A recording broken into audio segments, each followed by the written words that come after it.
Hi everyone, I'm Maria, and you won't believe the nightmare my perfect romance turned into. But let's start from the beginning. 8 months ago, my life was exactly where I wanted it. At 28, I had climbed my way up to marketing executive at Thompson and Gray in Chicago. Coming from a middle-class family in Milwaukee, I put myself through college and built my career from scratch. Fashion was my escape, and I worked hard to afford the designer pieces I loved. One Friday evening, my best friend and coworker Sarah dragged me away from a proposal I'd been staring at for hours. "Burl, you need to stop staring at that proposal and come to happy hour," she insisted. "That new wine bar downtown is calling our names." And that's where I met James Cooper. Tall, charming, and successful as a pharmaceutical sales manager, he literally bumped into me at the bar, spilling my wine. "Let me buy you another, and maybe dinner to make up for it," he said with an easy smile. One dinner turned into 8 magical months. James was everything I dreamed of: attentive, romantic, and utterly captivated by me. When he proposed at the top of the Hancock building, I didn't hesitate for a second. "You're going to be a wonderful addition to our family," his mother Patricia gushed when I first met her. Patricia lived in a mansion in Lake Forest. She was clearly from old money. Her husband Michael was quieter, kind but reserved, and James's sister Victoria seemed distant. "Don't worry about the wedding planning, dear," Patricia said, patting my hand. "I know all the best vendors." And that's when things started to shift. "Mom, Maria really wants the reception at the Drake," Victoria argued during a planning session. "Nonsense. The country club is far more appropriate. Robert, don't you agree?" Patricia turned to her silver-haired friend, who was somehow always around. "The country club has much better connections," he replied, sharing a knowing look with Patricia. Soon, every decision became a battle. My chosen flowers were too modern. The band was too loud. Even my dress was too flashy. "Honey, maybe Mom has a point about the venue," James started saying one night. "She does know best about these things."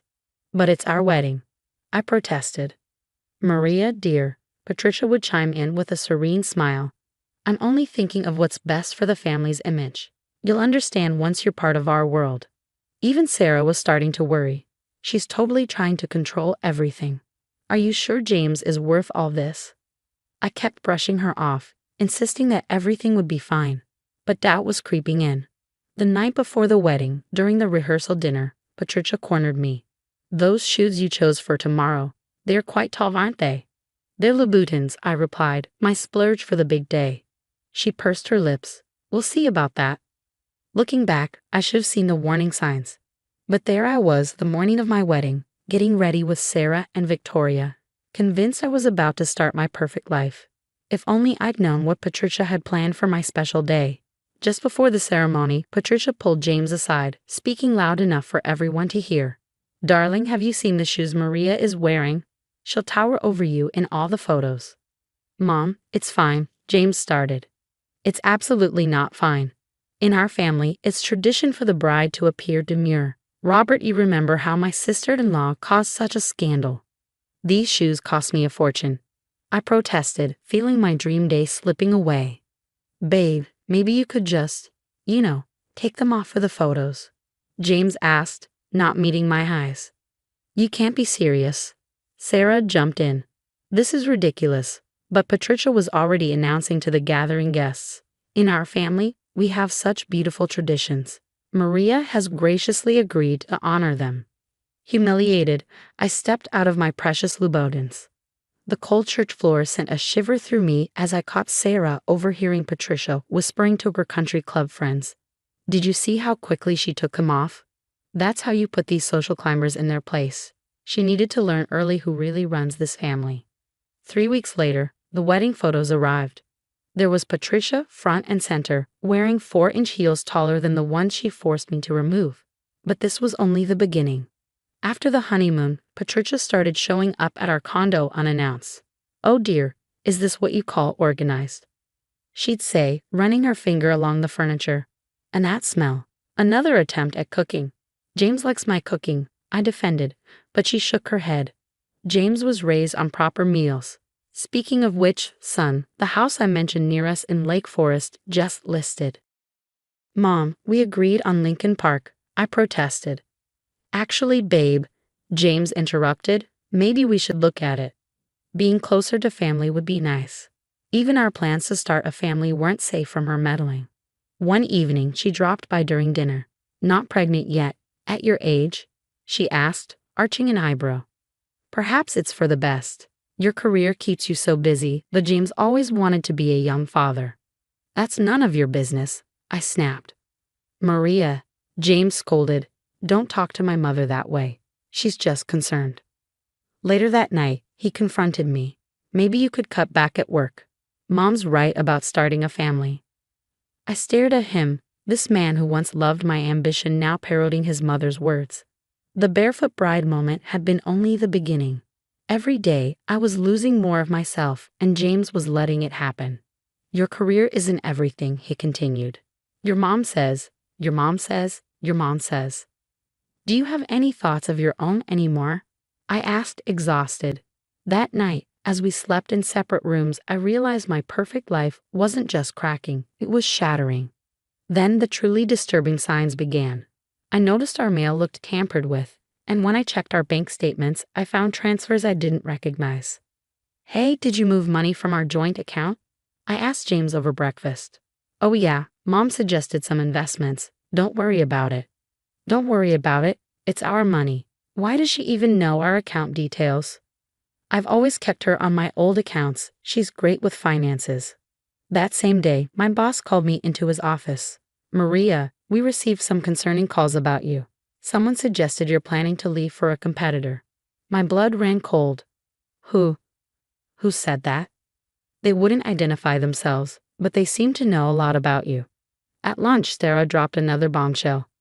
Girl, you need to know, Patricia's been telling everyone at the country club that you're unstable and struggling with the demands of being a Cooper. I was shaking with rage when Victoria unexpectedly showed up at my office. I can't watch this happen again, she said, looking nervous. You're not the first, you know. James was engaged before, to a girl named Rachel. What? He never mentioned her. Mom made sure he'd forget. Rachel was too independent, too career-focused. Sound familiar? Mom started with small things, criticizing her choices, monitoring her movements. By the end, Rachel was a mess. She left James a week before the wedding. That night, James and I had our biggest fight yet. Your mother is destroying our lives, I shouted. You're being paranoid. Mom would never. She's reading our mail, spreading rumors, calling my work. See, this is exactly what I mean. You're imagining things. Maybe you should talk to someone. Then came the final straw. Patricia and Robert showed up for dinner uninvited, as usual. I've been telling James about this amazing investment opportunity. Rob smiled. Guaranteed 40% returns. We're putting in most of our savings, James announced proudly. Mom's friend Robert knows his stuff. Late that night, I called Sarah. I need help investigating Robert. Something feels off. 2 days of digging, and Sarah called me back.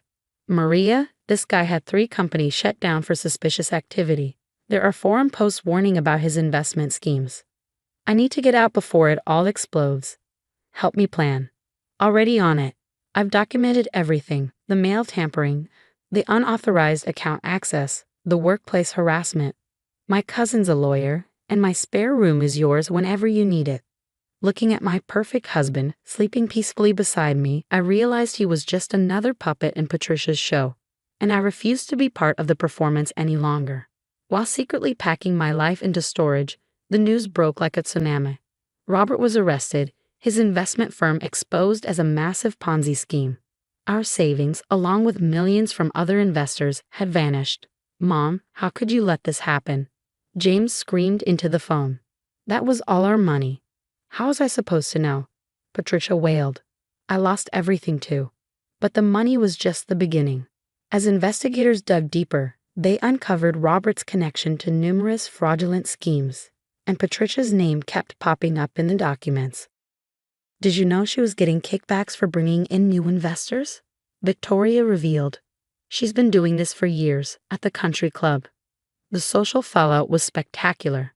The same people Patricia had been spreading rumors about me to were now sharing stories of her manipulative behavior. Years of controlling schemes, destroyed relationships, and financial misconduct came to light. Your mother didn't just destroy our marriage, I told James, packing the last of my things. She destroyed your whole life, and you let her. Maria, please, I see it now. We can fix this. Like you fixed things when she made me walk barefoot at our wedding. When she stalked our lives. When she tried to ruin my career. No, James, I'm done. I'd already accepted the New York position. Sarah, who'd been my rock through all of this, was coming too. Her talent had caught my new boss's eye. Ready to start our new chapter, we boarded the plane together. A year later, I stood in my Louboutins, the same ones I wasn't allowed to wear at my wedding, preparing to give the keynote speech at the National Marketing Summit. My team's innovative campaign had just won its third major award. Victoria sat in the front row. She'd finally broken free from Patricia's control and moved to Boston, starting her own business. We'd grown closer than ever. Through the industry grapevine, I'd heard that James and Patricia were facing bankruptcy proceedings. Their reputation in Chicago was ruined. The mighty Coopers had fallen, destroyed by their own toxic behavior. Looking out at the audience in my designer heels, I realized that walking barefoot at my wedding wasn't just a humiliation. It was the universe showing me who these people really were. Every step I'd taken since then, every decision to stand up for myself, had led me here. Success isn't just about climbing the corporate ladder. I began my speech. It's about knowing your worth and refusing to let anyone make you feel small. My phone buzzed, another text from James, begging for reconciliation. I deleted it without reading it. Some people don't deserve a second chance to walk all over you. What would you have done when Patricia demanded you remove your shoes at your own wedding? Would you have stood your ground and risked ruining the ceremony, or complied to keep the peace like I did? Sometimes that first moment of giving in opens the door to years of manipulation. Drop your thoughts in the comments below if you've dealt with toxic in-laws. I'd love to hear your story. Don't forget to like and subscribe for more real-life stories about overcoming toxic relationships and standing up for yourself. Trust me, there's plenty more where this came from.